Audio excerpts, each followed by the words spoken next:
Welcome to an episode of Behind the Scenes, a weekly program unveiling the biggest political developments in Somali politics. I'm Sultan Mohammed, your host and co-producer here on Wararka Media alongside Suleiman Hashi.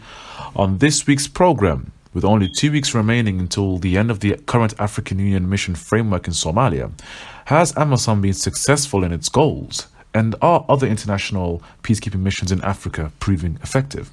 Also on the program, with an expected meeting of the UN Security Council at the end of this month regarding Atmos, the UN chief Antonio Guterres sends a letter to the Security Council endorsing the newly agreed framework reached by the African Union Peace and Security Council and the Somali federal government. What is there to be expected? These are the topics on the program today. We hope you find this program very informative. Please like, share, and for similar content, do subscribe to Wararka Media. Also, do follow Wararka Media Company's second channel, known as Wararka TV, where you can find exclusive programs such as Mahahi Sala, among others. And last but not least, do follow myself, Sultan Mohammed, Suleiman Hashi, and Janet Yassin, and the wider Wararka Media team on our social media platforms that should appear on the screen any moment. Let's get straight into it. Somalia enters a transitional phase as the current African Union mission in Somalia framework draws to a close following 15 years in the south of the country. The African Union mission has been involved in Somalia's peace process for over a decade, having played a pivotal role in the removal of Al-Shabaab from major towns and cities during the late 2000s and the early 2010s, including the capital city, Mogadishu. However, an important lesson to be learned for international peacekeeping missions is that no matter how effective their military operations are, they cannot resolve the underlying political problems of the host nation with a magic wand. The reality is that even if a peacekeeping force militarily eradicates or drastically weakens a political or terrorist militia, it doesn't eradicate the ideology or the belief itself, meaning it can manifest itself in various different forms or locations, reoccurring issue at the heart of the underbelly of that society. The point I'm trying to get at here is that it is more than just a war. It is a societal issue that underpins raging conflict in many of these countries, and the two main reasons for this is either poverty or inequality. Irrespective, it is for the locals of that society to lead any form of reconciliation, and it is for peacekeeping missions to provide that safe environment to allow the discussions to happen. We've seen this during NATO and Western intervention of Yugoslavia, which eventually saw all parties agree to a peace settlement in Dayton, Ohio, irrespective of the conflict. However, the financial and political leeway obtained from participating countries means that the main objective of a mission is lost in the wind. Take Uganda, for example. President Museveni threatened to withdraw Ugandan troops from Amazon if the UN insisted on reducing the number of troops or a reduction in funding. This is despite the fact that Uganda contributes the most amount of troops in the African Union mission. Consequently, peacekeeping missions tend to be elongated and stretched much longer than originally anticipated. For instance, the UN arrived in the southern Sudan in 2005 and currently remains there. Similarly, the UN arrived in the Democratic Republic of Congo in 1999 and it's been nearly 30 years coming. Unfortunately, we see the same theme playing out in Somalia as the Somali government, led by President Farmajo and previous presidents as well, wrestled to regain the control that it lost more than 30 years ago. Now, in a statement made, the UN chief Guterres recommended to the UN Security Council that the African Union ought to maintain its staffing level in Somalia through the end of this year. Guterres went on by saying that he prefers the gradual plan to reduce Atmos in 4 phases to enable and support Somali security forces to take responsibility for security in Somalia by the end of 2023. He elaborated that under this plan, Atmos first reduction of 2,000 troops wouldn't happen until after December 2022, with more decreases in every phase until all Atmos soldiers have departed by the end of 2023. Interestingly, the letter written by Mr. Guterres was that it failed to outline the financing for Atmos, and he wrote the following: I appeal to the international community to continue their support by providing adequate resources to Atmos and Somali security forces, as well as through the provision of specialized capabilities. Now, what is interesting about this statement is that the African Union was previously seeking a hybrid model incorporating the UN, which would provide funding for this newly formed mandate. Indeed, if we actually look at AMISOM and its funding, the reasoning becomes more than just simply self-explanatory.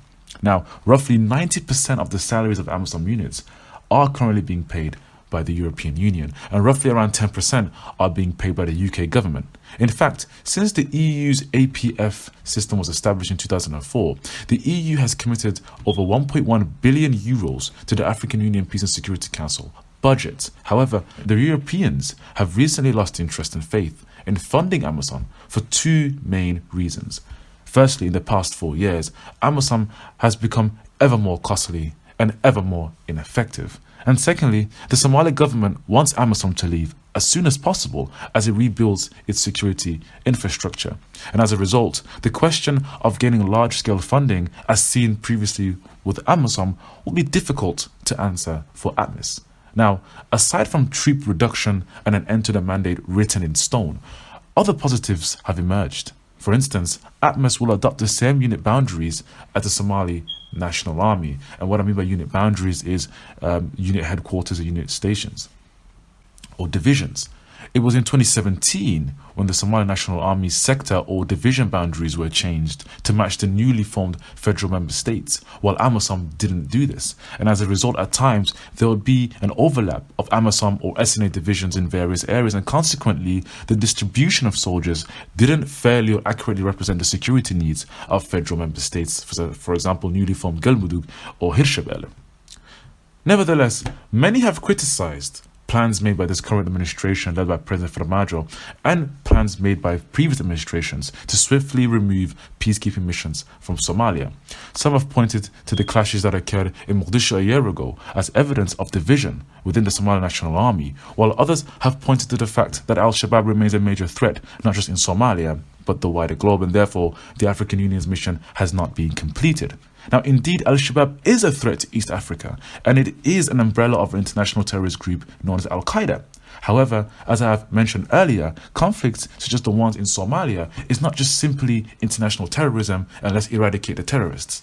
Of course, these are important elements, but the most important point is dealing with the problems faced by these young men and women that join Al-Shabaab unwillingly due to hardship faced in their own lives.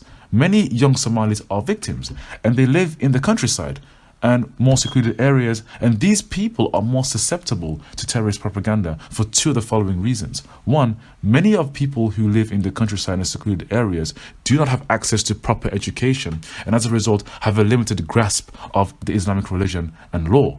And many face financial hardship and consequently are more inclined to join Al-Shabaab if given financial incentives, for example, a salary that could maybe support their family or be provided a home. Additionally, many ethnic groups in Somalia might feel more inclined to accept governance from Al-Shabaab than anarchy during periods of civil war that we've seen over the last 10-20 years, as they are more susceptible to racist or discriminatory actions that disproportionately affect them due to their clan or their origins and the way they look. Take the Somali Bantu people, for example.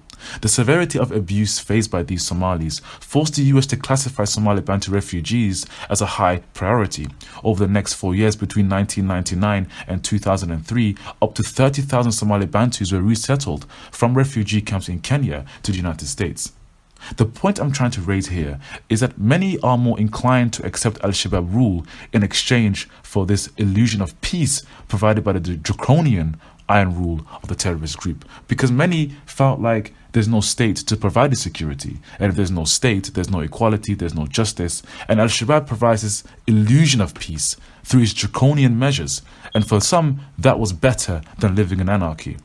And in essence, there remains a power vacuum in Somalia. That is the crux of this point. The Somali state is attempting to spread itself across the territories of Somalia, which have been stateless for far too long.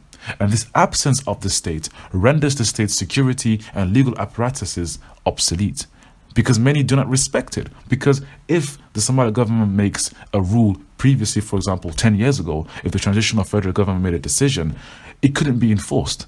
So it made it obsolete. And many therefore would rely on non-state actors over whether it is clan elders or militia groups over over states, because the state couldn't enforce its own rules.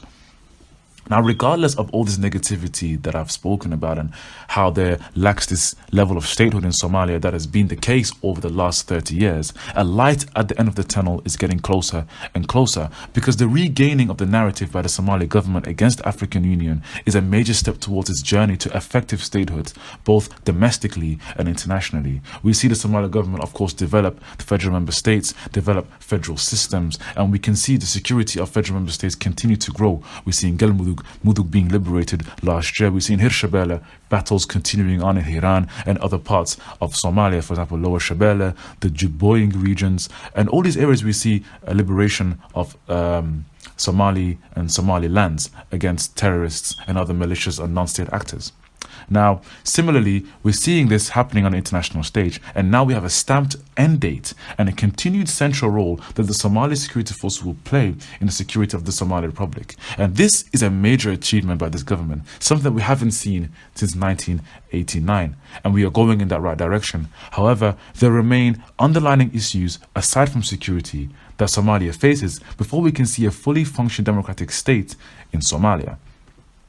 Firstly, the enforcement of direct democracy. The absence of democracy means that Somalia could never fully become a democratic state.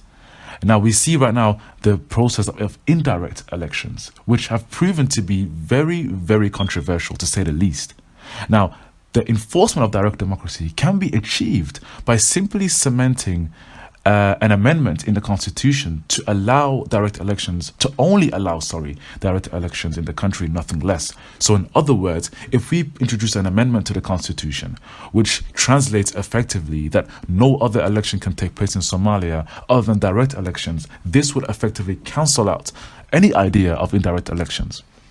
Number two, the completion of the constitution itself, as this provisional constitution has been in place since 2000. The constitution itself is a hindrance in Somalia, and this is a very rare case because the constitution creates governmental instability between the prime minister and the president. And we can see that currently between Madaxweyne or President Farmaajo and the prime minister Mohamed Hussein Roble. And we've seen this continuous theme not just happen with the Farmaajo administration, which has seen two prime ministers, but we can simply see even worse situations when it was under Hassan Sheikh Mahmoud, Sheikh Sharif, and continuing on. This constitution has been a major hindrance for stability in the government. And finally, the completion of the Supreme Court, because the Supreme Court is the essence to any kind of legal system in any country.